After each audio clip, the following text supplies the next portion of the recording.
เสือกแล้วกายเสือกโอ้โหชิบหายแล้วน้ำยังไปจับเสือกจับเสือกจับเสือกยางตกเดียวเด้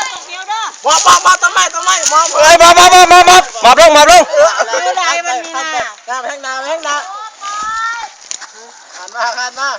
ด้วยเวลาน้องมาน่ะเธอให้ติดปลาแล้วให้มันเดินมาเลยเขาให้ขาละ5 นาทีเองน้องมันจะไม่ยังว่าขึ้นเขาปลาเนาะไม่ยังใครพูดได้เอาชิบหายแล้วมุดหลอดหาไปบ้านละย่างไปตามเสือกแล้วเอามันก็ไปจับปลาไม่เห็นยังหรอปลาแล้วปลาได้เสือปลาแล้ว ปลาได้เสือเลยนี่เอาเสือกกันเสือก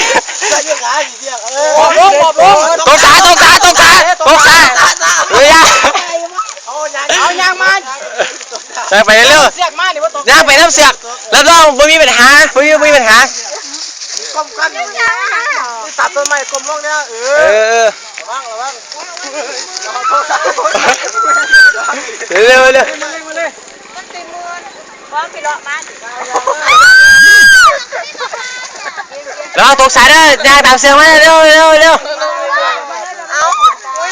ทีนี้เอาถ่ายกล่องไว้ไปเด้อคุณเด้ออัดรูปไว้ก้ม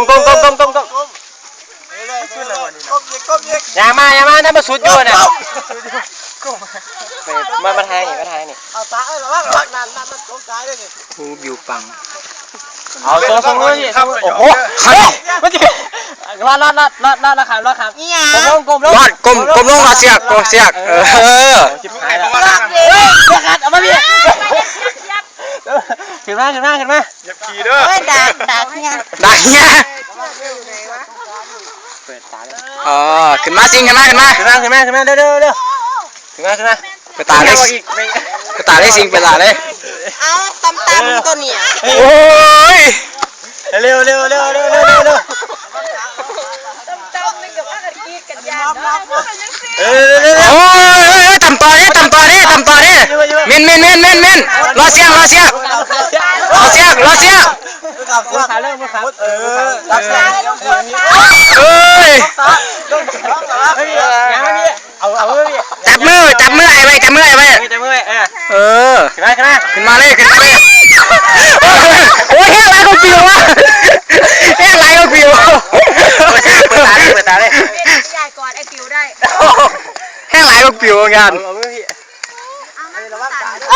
ขึ้นมา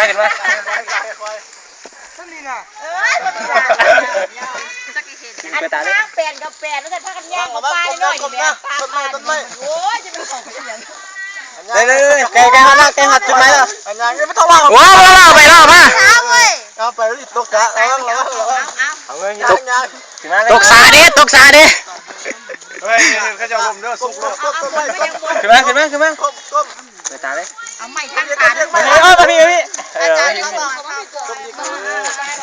เราเพื่อนก่อนก้มให้เห็นไหมไปรับติดตามมาละก็เสียฟ้านี่เห็นได้นี่เห็นว่า